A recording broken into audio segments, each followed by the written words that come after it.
Hey everyone, hope you're having an amazing day. It's Code Karen. Welcome to r/Am I the A-hole, where we have 2 incredible stories with comments. If you're new to this channel, a sub would be great. Let's jump to the stories. Our first story is, am I the a-hole for blowing up when I found that my husband recorded my private therapy sessions? Hi, I need to give everyone some backstory about my family, in particular my mom and me. My mom passed away in December, and it has been very hard for me to process her death. It would be an understatement to say that we had a lot of issues between us. There's so much that I bottled up, and I never knew how to effectively communicate with her. So maybe that's why I'm struggling so much with my grief. My mom was my last remaining parent because my dad passed away 2 years ago. I am 26 now, but as a teenager growing up, I had many run-ins with her. I went no contact with her several times. Then I'd reconnect with her. Then we'd get into an argument again, and then the pattern continued. I feel bad for not trying hard enough to fix the situation. I've been getting shamed by family members asking if I'm, quote, happy now that my mom is gone. But how can someone be happy when their mother passes away? I'm an absolute mess and feel directionless.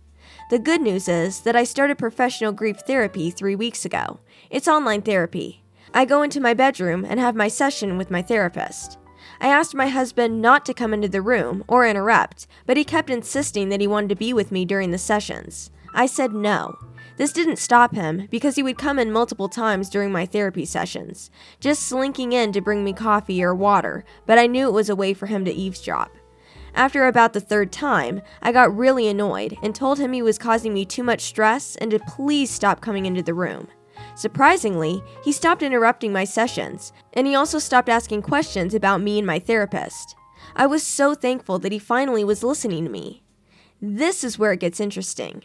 One day last week, my husband did not hear me enter the house. As soon as I got to the hallway, I heard my own voice coming from his office. I stood at the door and saw my husband with his phone listening to my voice on speaker.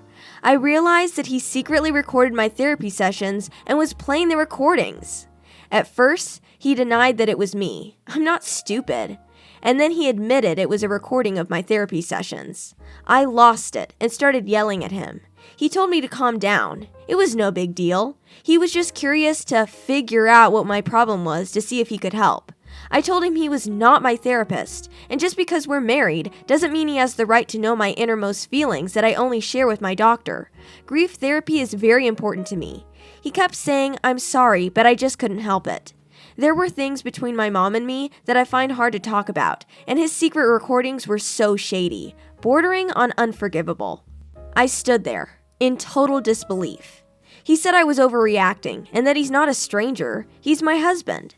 I decided to stay with my sister, who said I was too harsh on him and should go back home and work this out. The next day, he apologized and said he deleted the recordings. He understood if I needed a few days to stay with my sister to calm down after he saw how angry I got. He said that he recorded the sessions because he was worried about me. I had been shutting him out. I understand he was worried, but that is no excuse. Am I the a-hole for walking out on my husband because he secretly recorded my therapy sessions, or did I overreact because he just wanted to help me? Flirtat says, not the a-hole.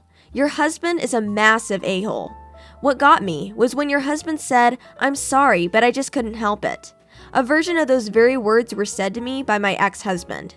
When I had finally had enough of his emotionally abusive behavior, I told him I wanted a divorce. He responded with, I knew I was being mean to you. I just couldn't help myself. At that moment, it felt like the world stopped in dead silence and I could hear a pin drop. I looked into my ex's eyes and realized very chillingly that I had no idea who the heck I married. The fact that he had no issue whatsoever being cruel to me and justified it by saying that he just couldn't help himself scared the living crap out of me. I understand very clearly that this man was a danger to me and I needed to get out. It's been 10 years, and to this day, I will never forget what he said because at that moment, he revealed exactly who he was. Your husband is the same way. He has just shown you exactly who he is. He has no respect for you. His claim that he wants to help you is a lie. He wants to know what makes you tick so he can use that information to manipulate you in the future. A true partner does not cross boundaries, does not secretly record private conversations, and most importantly, he didn't think he was going to get caught. This man is giving you a clear picture of what the future holds for you if you stay. It took me 13 years to leave my ex. Please don't waste your life looking over your shoulder because you can't trust your husband. MM172 says, I say that you should find somewhere to stay with someone you trust. This is a major privacy violation between you and your therapist, and it reveals some deeply ugly things about your husband. If he truly can't resist the urge to interfere, then he needs to see a therapist. He sounds like a control freak. Maybe he's scared you might say negative things about him? Odds are, he knows that spying on you was wrong, but did it anyway. PR Mink says, wow. Therapy is and should always be a safe space between you and your therapist. This is grossly invasive and, quite frankly, disturbing. You have every right to be furious. How can you trust him again? I'm also concerned with the phrasing of he will let you stay with your sister for a few days. Heck no. You will stay away as long as is needed, and he gets no say in the matter. I'm not going to tell you to leave him because that's a big decision, but you do need to think long and hard about the future of this relationship. If you stay, you will need to identify the steps that he needs to take to regain your trust. And then you need to clearly communicate those steps and hold him accountable. Pinsaha says, tell your therapist what he did because you did not overreact. Your sister did not offer you the support that you needed from her. I'm sorry about that. It sounds like your husband is afraid you will say something about him to your therapist. He sounds very insecure. He knows better, but just doesn't care. Your therapist might have some good advice or suggestions. If he really wants to help you, hand him a broom and tell him to clean the kitchen. Throwaway 987573 says, not the a-hole. This is such deeply disturbing behavior. Everyone knows therapy sessions are both private and confidential. Let's play devil's advocate here and pretend he's a moron who genuinely does not know this.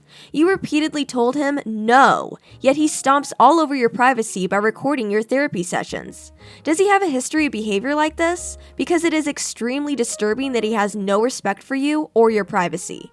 He seems a little paranoid, like he's scared you might say something bad about him. Narcissists tend to get very paranoid when thinking someone is talking about them. Why does he become psychotic at the thought of you having private therapy sessions without him? Not the 1% Milk says, oh lord, not the a-hole. I'm a therapist. If I found out that the partner of one of my clients listened in on our sessions without their consent, I would be absolutely livid. And to be 100% honest, it would take every ounce of my professionalism to not tell my client to run for the hills. I understand that we're not seeing the entire picture, but this is abusive behavior.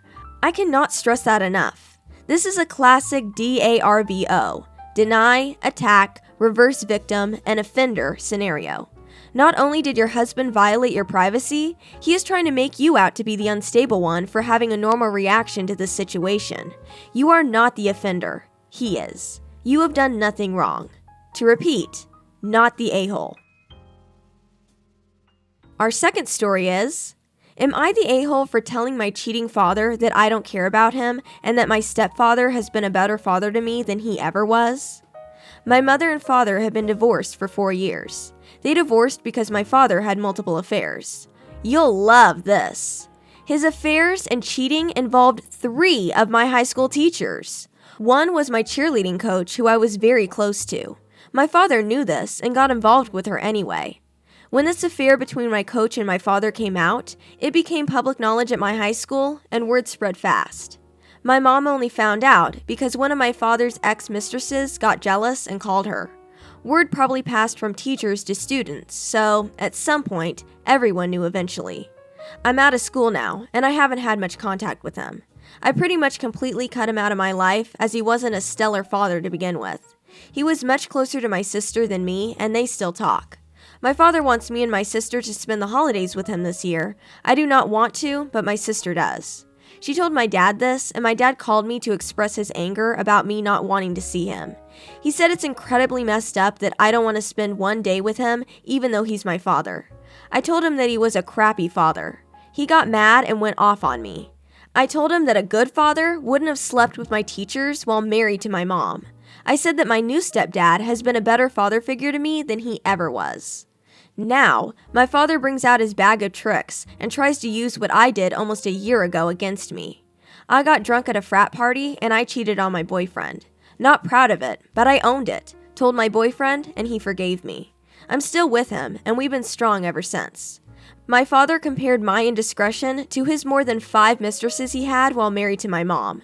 A 22-year-old marriage, by the way. I thought this lame comparison was complete BS.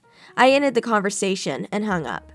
My father apparently told my sister and mom about my attitude, and they both are upset with me. My sister because she's a daddy's girl who thinks I'm an a-hole for not giving my father a second chance, despite being a serial cheater, and my mom who thought I was unnecessarily mean to him, even though it might be justified. I get it. She's just trying to keep the peace. Am I the a-hole for refusing to have a relationship with my father and then throwing my stepfather in his face? Foyable Schmoyable says, "You said it perfectly yourself. He blew up both your home and school life. He broke his vows with a series of affairs over many years with people closely connected to your family. His attempt to compare his many infidelities with what you did in your youth was just desperate and manipulative. You were 18, unmarried, and he was a grown man with a family. There's a slight difference." Apprehensive Mess 97 says, "Not the a-hole.